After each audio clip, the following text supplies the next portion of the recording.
زه تر وړاندې د نور عمر څخه د راغلو افغانانو لیکوالانو شاعرانو شکریه ادا کوم چې دوی زحمت یې په ځان پورې ومنئ او واکسین ته یې تشریف راوړئ او زموږ دا غونډه وه په یو ډېر ګرانه تالران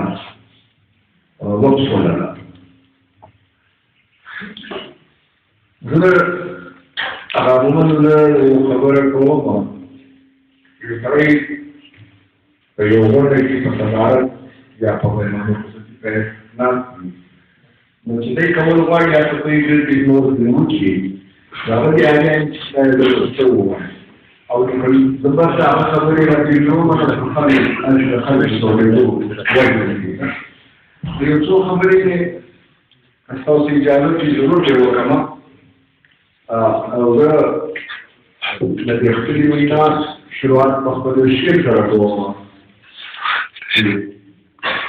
د الفت خوند په نسبت په خوله کې تریخ وي د الفت خوند په نسبت په خوله کې تریخ وي د ویاړ په غلام وطن کې تر اوسه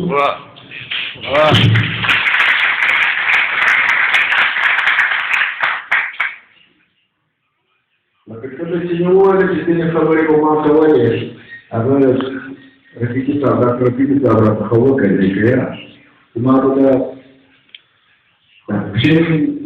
د ادبي مرکزیت خبره کوله کله چې موږ په کلاسیک کې شامل شاعران وي هغوی نومونه به مو اخیستله نو هغه به یې تر ما ډېر زیات ښه په وغږېدل ته یې موقع کړي. لیکن یوه خبره چې کله زه د تاریخ یو عام سټوډنټ یم لیکن د چین یا د پښتنو د دې سیمې د جنوبي پښتونخوا د سیمې چې کوم غازیان دي کوم چې تریاګیان دي عبدالله عزیزي صاحب راغله چې ډېر یو پوهان سړی هغوی د دې ذکر نه دی کړی. موږ یو ذکر کوو دلته په داخل کې په کاکړو کې په پښتو کې په ګرانیو کې د انګریز پر ضد د مغولو پر ضد ډېرې ښې مبارزې تېرې دي لیکن زموږ لیکوالان د تاریخ سره ورکې پاڼې چې دي هغو ته یې پام نشته سره راوړی شي چیرې چې لکه څنګه چې ډاکټر صاحب وویل چې یو ادبي مرکز په اساس دی داسې د نومیالیانو د جنګیانو مرکز هم په اساس راوړی دی. زه وایم چې نه کیسه وکړم خبره خو راپسې بخښنه غواړم زه پخپله هم د خپلو پښتنو د تاریخونو په وجه نه وم خبر چې کله په کښل کې هم یو تاریخي مبارزې سوي دي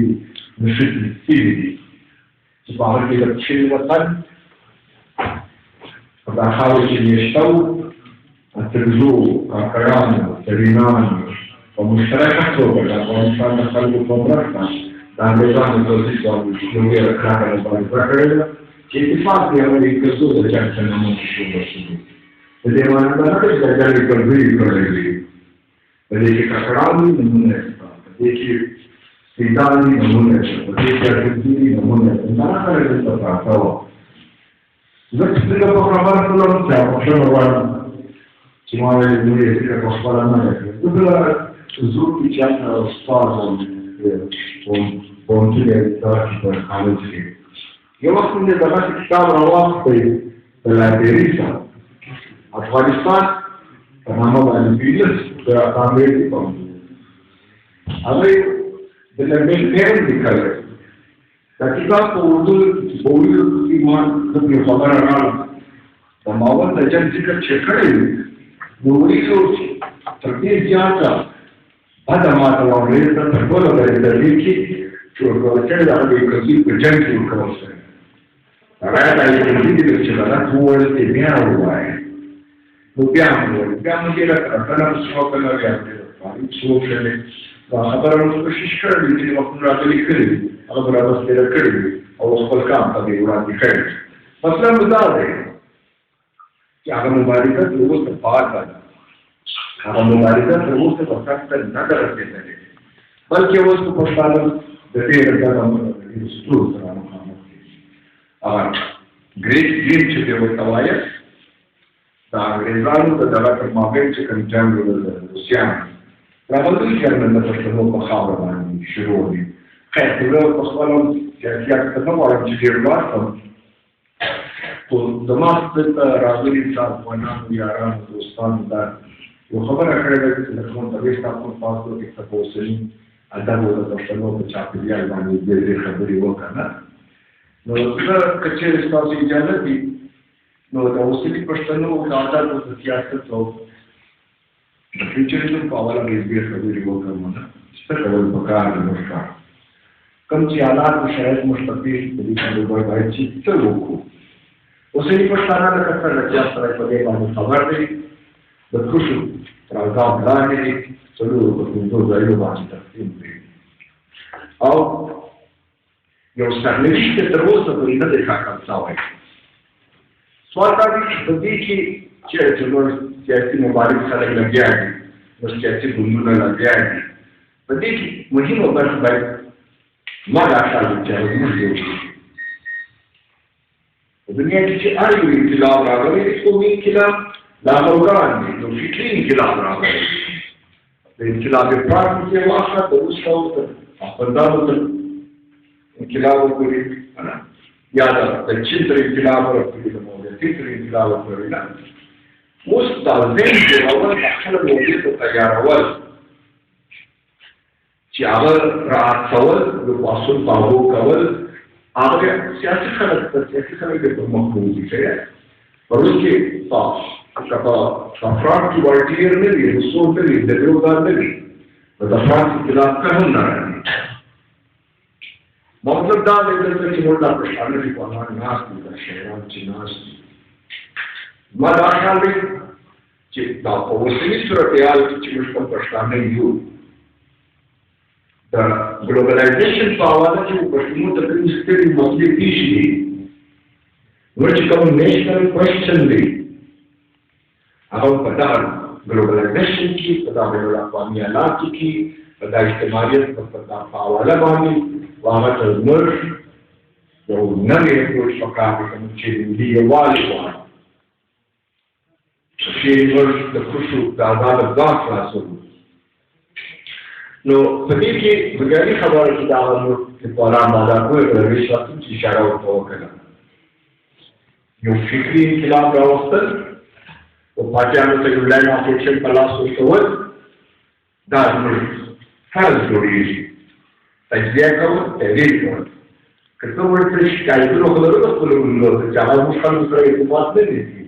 خو لیکن برابر موږ په خپل ځای باندې لګیا خلک یو، لکه دغه چې وویل د جبار کاکا صاحب چې وویل چې پښتو اوس هم ژوندۍ ده، پښتنو لیکوالان شاعران ژوندۍ ساتلې ده. د چې پر کومه خبره باندې زور وکړي موږ یې باید چې په تعلیمي ادارو ته راوړو که نه. نو دا خو ډېر لوی ارمان دی. مثال یې دا دی، ما چې ایم اے وکړه په کراچي یونیورسټۍ کې، زه چې وطن ته رالم ورته ما پښتو نه ویله. اگر جبار کاکړ خبره ده او ویلو خو مې زده مو د مور ژبه مې وکړه، لیکن لوست نه وي زده. بیا خو په ځان فارغ وایي پښتو دولت رساله وایي دوام اخبار وایي نورې رسالې وایي دا پښتو موږ ګورکي زده کړه. زه اوس پرېږده د املا غلطي پکې کوم. نو د دې لپاره خبره دا کوم چې سیاسي مبارزین ټول لګیا دي چې پښتو ژبه غواړي، هر څه غواړي، موږ دا وخت په دې خبره نه، لیکن خو پښتو ژبې ته یو پایه ورکول، هغه ته فکري وسعتونه ورکول. په دې اوسني صورتحال کې د پښتنو سرنوشت ټاکل دا د شاعرانو د ادیبانو کار دی. زه په خپله حواله زه ادب د سیاست څخه ډېر نه بېلوم، ډېر سره بولم، خو لیکن ادب د سیاست ماتا ته نه بولم.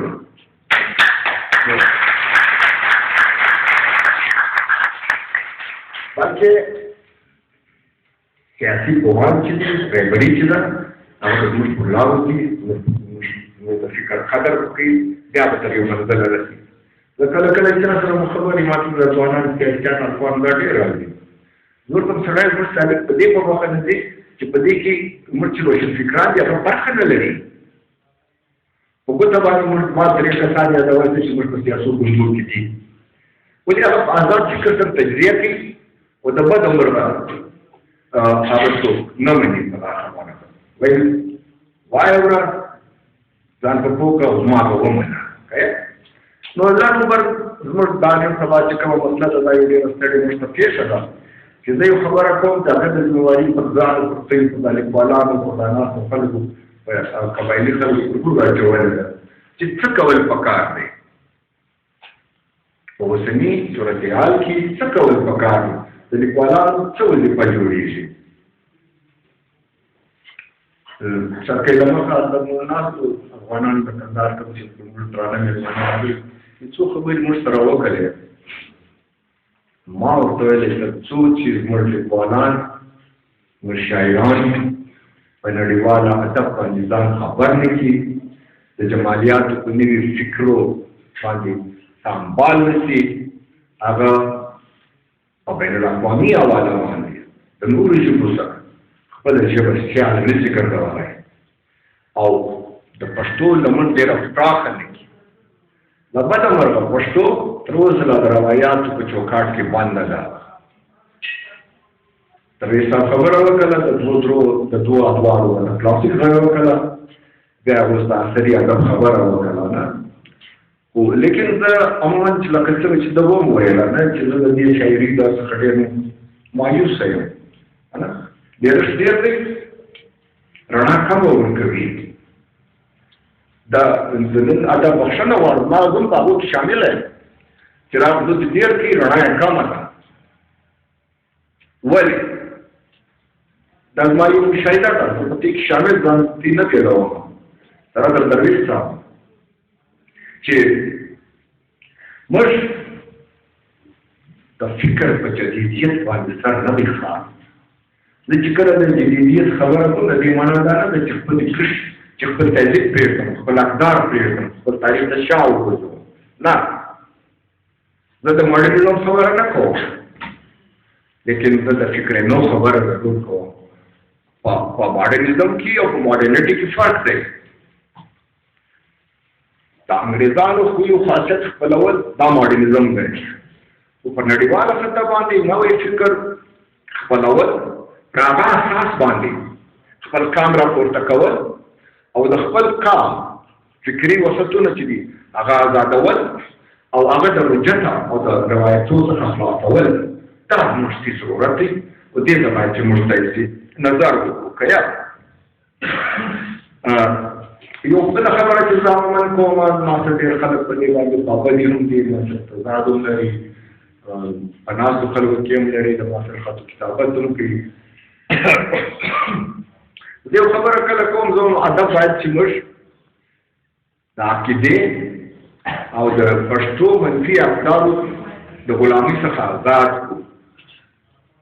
د شاعري یا د ادب خپل ابدیت شته خپله وظیفه یې شته خپل زمان مکان لري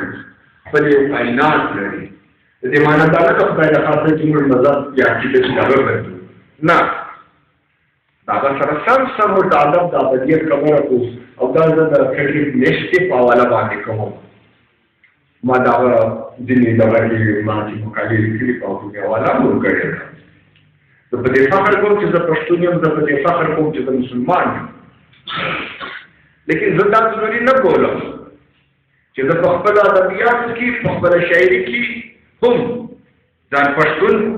یا مسلمان ثابته کړم ولې په دې چې زه په خپل اسلامیت باندې او په خپل پښتونوالي باندې چې د درو ورځو د خبر څه او زه یقین په لرم تر اوسه پورې چې زه وځو کېدلم ټکان وشوه تاسو موږ چې کله زه کړی ټکان څه دي موږ ته زموږ ورور ته دا معلومه ده چې یاره زه ماشا چې پښتون یم نه ما په غوږ کې چې ارزان وشو زه مسلمان ما ته معلومه شو چې زه مسلمان یم زه وایم چې زموږ لیکوالان په روی افسر باندې باید خبر وي چې د نن روی افسر تقاضې څه دي په دې باندې ځان باید خبر زه تاسو ته دا خاص ځوانانو په وړاندې ځوانانو لیکوال کوو د ځوانانو محققوم دغه ډوډۍ ته کوو چې تاسو ادبیات کې دا کوشش مه کوئ چې ته ځان یو ښه پښتون یو ښه مسلمان ثابته کړې هغه ته یې بایبت یې د پیدایښت سره سم یې ته باید چې ځان یو ښه دانشور یو ښه فلسفر او یو ښه شاعر ثابته کړې او د فکر یو نوی راتوالی و خپل کام ته راوړې او پر هغه بنیاد باندې پر هغه بنیاد باندې د خپل کام کوم چې کولکټیو سایکالوجي دا کوم چې دا هغو اجتماعي نفسیات دي هغه باید چې بدل کړي او سره سم په ترڅ کې خپله سیاسي مبارزه هم باید چې تر خیال لاندې ونیسي دا ورک ملي وحدت هم باید چې کوشش ورته وکړي د هغه رابرسېره کولو کوشش ورباندې وکړي که نه صرف دا چې نو حالانکې زه په شاعري کې عموما و سیاست ته ډېر دخل نه ورکوم خو په ناولانو په مقالو دا کې بیا زه دې باندې ډېر زور اچوم دا سوال دا دی چې لکه څنګه چې اوس پښتون سوال دی نیشنل کوېسچن د پښتانه چې دی دا نن ډېر مهم دی دا ډېر نن مهم دی بین الاقوامي چې مفادات دي د هغو د اپس د مبارزې لپاره هغه د پښتنو ځکه ټاکلې ده که د ایران د سعودي جنګ دی د شیعه او د سني جنګ دی جوړ کړی که زموږ د حکومت او د هندوستان جنګ دی نو هغه هم پر افغانستان باندې دی که د امریکې او د نورو خلکو جنګ دی د روس جنګ دی نو هغه هم هلته دی که یا نو داسې یا هلته په داخل کې د افغانستان چې د غیر پښتانه خلک وي هغه د پښتنو د غلام ساتلو کوشش کوي دا هم یو جنګ پر ځای باندې پاته دی که یا نو د پښتنو دا نیشنل کوېسچن چې دی دا په نوي بین الاقوامي صورتحال کې اډرس کول او هغه ته یو لایعمل جوړول دا ډېر لازم دی دا چې دوې خبرې موږ د فلسفې په حواله خبره کوو ما یو مضمون لیکلی و چې د پښتو ژبې د فلسفې او مابین دورې فاصلې ولې دي د پښتنو د فکر جهتونه دومره میتوده ولې دي چې هغه ویل ډېرو خلکو به ویلې هم وي نه خو بل دغه خبرې ته راځم تکراري خبرې ته راځم چې دغه کار دا زموږ ته معاهده صرف لکه درویش صاحب چې ویل سیاسیان ته ښکنځا کول اسانه کار دی د ځان انتصاب کول دا ډېر ګران کار دی لکه درویش صاحب چې هم وایي زه هم وایم ډاکټر رفیقي صاحب هم وایي ډاکټر سیماب صاحب هم وایي دلته په دا حالات کې ناست ډېر د دې سیمې پښتانه لیکوالان ځکه په دې خبرې زموږ سره متفق وي چې زموږ نوی کول نوم غواړي نمایش غواړي دستي په دستي کتاب چاپي او ټولنې ته دغه خبر نه کړي ورپسې او وخت ګټه ضایع کړي د ځان هم ما شل کاله بعد کتاب چاپ کړي ما د شاعري کتاب شل کاله بعد ما چاپ کړي ما یې شوړی هم دا درویش ته زه مجبوره کړم پروفیسر فیض محمد شهزاد و عبدالغني لموس صاحب و هغو خلکو زه مجبوره کړم شل کاله بعد ما دا کتاب ورنشات ته ورکړي نو هغه شاید چې سوالونه خلک ته پیدا کړو چې سوالونه پیدا کړو ما زه په یو غلطفهمي کې مبتلا شوم سړی نو چې دغه خبره پرې کړې چې څومره اعتراضونه در باندې کېږي لږ چې کش که نور نه نو هغه راغله دا یو لاړ سوال نه خبره دا کوم چې حالات نوي دي بدل دي موږ باید چې خپله سټریټیجي بدله کړو په دې شاعري په حواله د فکرینو په حواله د خپلو لیکونو په حواله او زه په دې خبره باندې ډېر اعتماد سره کوم چې موږ او سیاسي ګوندونه د دې غاړې او د هغه غاړې د دې غاړې او د هغه غاړې خبره کوم بخښنه غواړم د سیاسیان ناست یو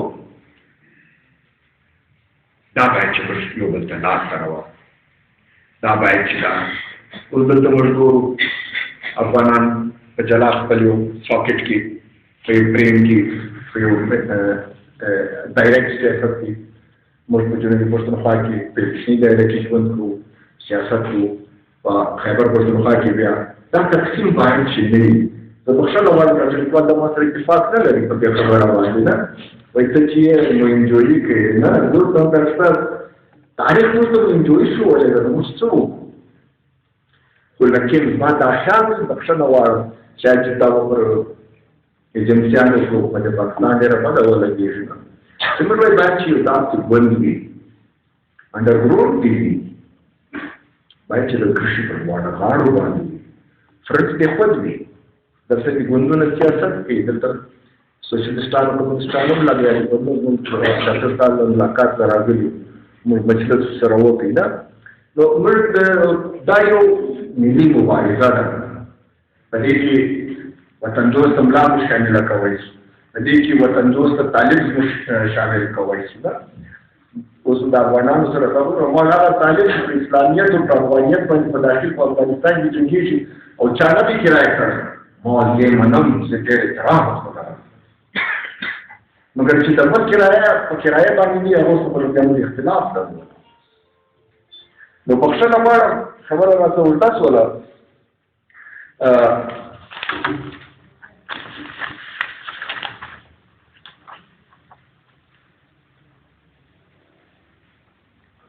نو برته خبره دې ته راځم چې موږ باید چې د پښتو ژبې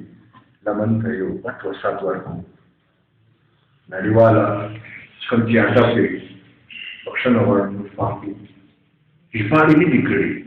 موږ خلک عموما د پښتو ادب سره نابلده دي دلته چې ما څو خلک موږ دا یو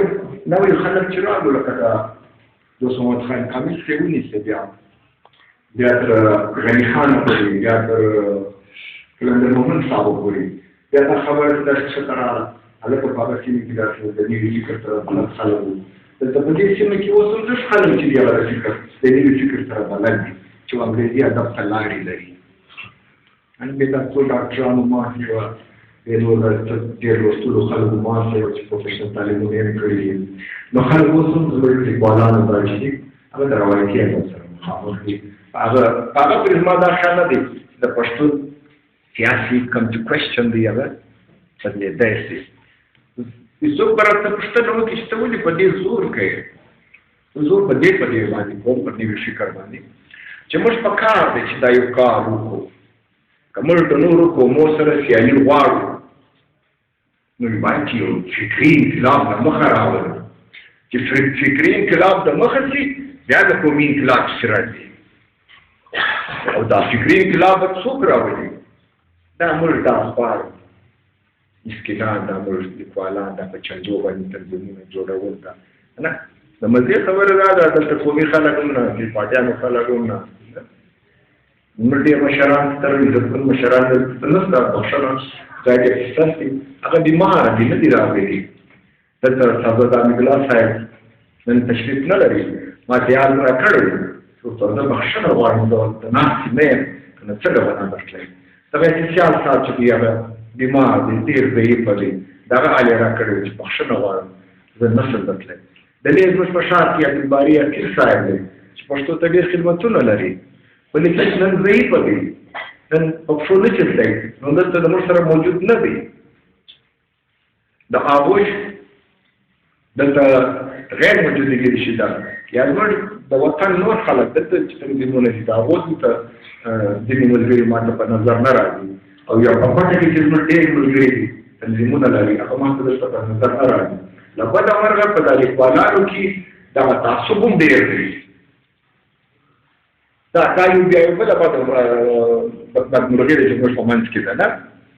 ځکه خو زه په یوه تنظیم کې پخپله نه یم دا بیا به هسې خلک متنازعه جوړ کړي که یا نو بخښنه غواړم خبرې نور ډېرې خبرې سره تکرار کوي نو یوه خبره چې کوم هغه دا کوم په تکرار سره یې کوم چې حالات بدل دي صورتحال بدل دی ډېر کړکېچن دی او ډېرې پیچیدګۍ سره پښتانه دا وخت مخامخ دي د خپلو څو سوه کالو په تاریخ کې پښتانه د دې سیمې نه د ډیورنډ د کرښې بار د دغه صورتحال سره مخامخ دي هلته په افغانستان کې نن استعماري قوتونه او نور قوتونه راغلي دي د خپلو ګټو دپاره او چې کوم موږ ته معلومه ده او افغانانو ته معلومه ده چې هلته کم صورتحال دی د دې حالاتو به یو تقاضا لري یو د دې تقاضو په حواله باندې باید چې موږ یو نوی سیاسي او علمي میکانیزم وټاکو مرسته چې د خپل خوار ځپلی او دا برباد کام چې دی هغه تر یو ځای ورسوو. زه ستاسو د بوټو ډېره شکریا ادا کوم چې د خاص کر د لیکوالانو چې د لرو وطن افغان وطن څخه دلته په خپلو خرڅو راغلي دي نه او خاص کر د ماموریت صاحب ډېره مننه کوم چې زه چې کله داسې خلکو ته ګورم لکه ماموریت صاحب ما ته مخامخ ناست دی اوس نږدې ډېر یو ښکلی کتاب چاپ کړي خدای دې درته ژوند اسانه کړي په دواړو سترګو نه ویني خو لیکن د پښتو ادب چې کوم خدمت کړی دی نو د سړي زړه به راپورته شي یاره پښتو نه مري چې د مادوریات رنګه خلک هم پکې لګیا دي. نو موږ ستاسو ګوتو ډېره مننه کوم ستاسو د دې ډېرو